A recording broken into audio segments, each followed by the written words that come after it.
In 1996, 17-year-old Kelly Ann Bates faced a brutal ending at the hands of her evil, vile, sadistic, much older boyfriend. Kelly's ordeal and demise haunted her mother until her last breath. Hello everybody, and welcome back to my channel where we talk about real crimes and real people. This is the torture and killing of Kelly Ann Bates. Wanna know what happened? Let's get started. Kelly Ann Bates was born on May 18, 1978 in Horrendous, England, to a close-knit family. Her parents were Margaret and Thomas. She had two brothers. Kelly was described as strong, sporty, confident, bubbly, independent, outgoing, and she was considered mature for her age, which for me is not a good sign. She liked to hang out with an older crowd. She wanted to be a teacher. She went to college and at the same time worked for a graphic firm. Kelly played hockey in college. In 1993, Kelly, while babysitting, met a man, Dave.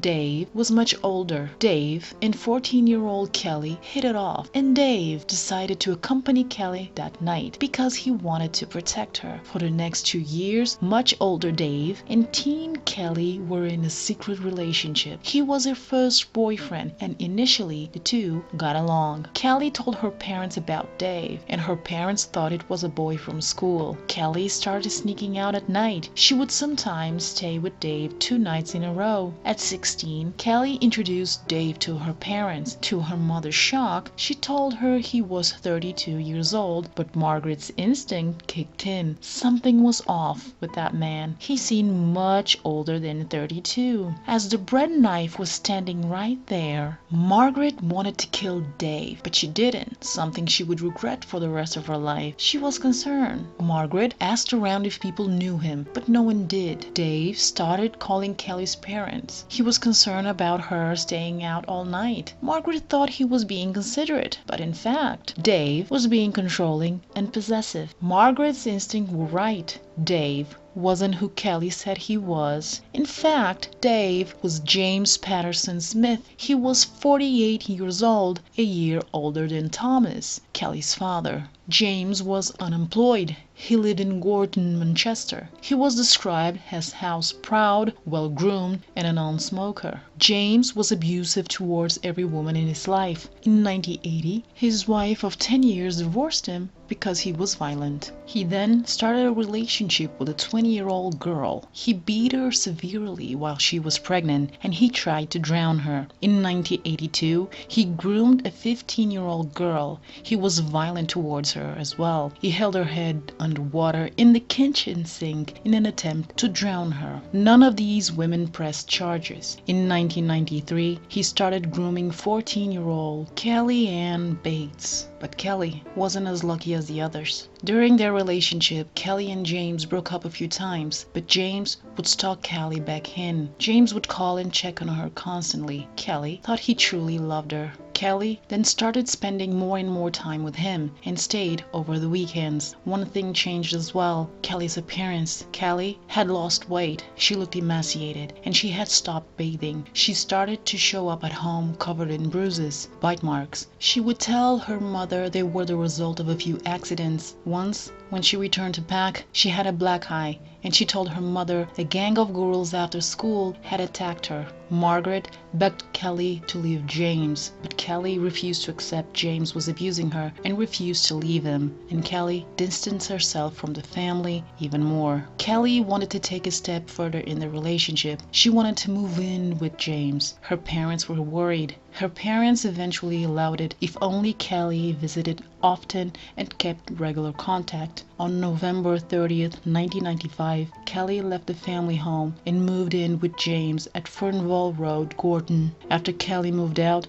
she didn't visit or speak to her family very often. When she did, her parents noticed bruises on her arms. Her parents went to James's house. James invited them in. Kelly seemed nervous, quiet, and kept her head down. There was a hole in the floor beds. James said it was because they were repairing a gas leak. Margaret and Thomas believed James was keeping Kelly in there. Margaret contacted the police. They encouraged her to give Kelly information and leaflets about how to identify abuse and leave this situation. Margaret never had the chance to do it. At the time, the police couldn't do anything because James didn't have any prior criminal records, or no one had reported him for domestic abuse. Kelly was by Britain's law a legal adult. In December 1995, Kelly resigned from her part-time job. She was completely isolated. Margaret and Thomas wanted to see Kelly and how she was doing. Their oldest son told them a friend had seen her and she was fine. On March 10th, 1996, Margaret called Kelly. Kelly had missed a dentist appointment. Kelly promised to visit on Mother's Day, which she never did, and that was the last time they spoke to each other. On Mother's Day, on Thomas's birthday, and on Margaret and Thomas's anniversary, they received cards from Kelly. However, it wasn't in her handwriting. This was alarming. They believed something was off. Kelly's brother tried to see Kelly, but James told him she wasn't there. It was all a lie. Kelly was a prisoner. She was held for 4 weeks by her evil, vile, sadistic boyfriend. He isolated her. He crushed her arms, legs. He gouged her eyes out before she was killed. James stabbed Kelly with knives, forks, scissors. He stamped her with a domestic iron. She was struck with a shower head and her head was held underwater until she died. In April 1996, James went to the police. He told them he had killed Kelly accidentally during an argument in the bath. Kelly inhaled bath water and died, despite him trying to resuscitate her. The police went to James's house. They found Kelly naked in a bedroom. Kelly's blood was all over the house. Autopsy results showed Kelly had been kept in the house tied by her hair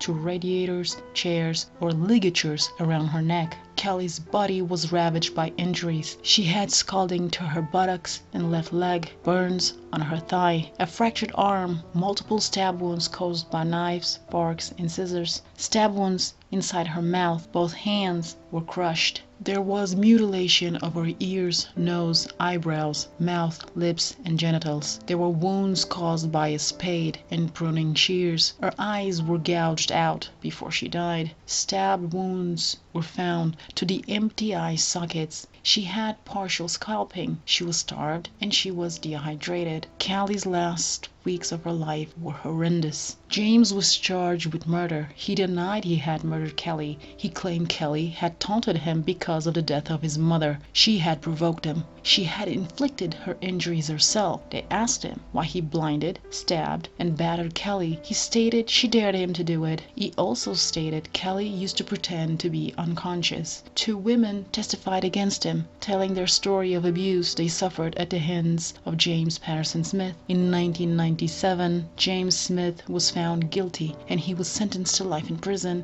with a minimum 25 years in prison. Margaret lived her entire life haunted by Kelly's brutal death. She was loved by the community. She battled cancer twice and she had asthma. At the age of 65, Margaret died due to respiratory failure.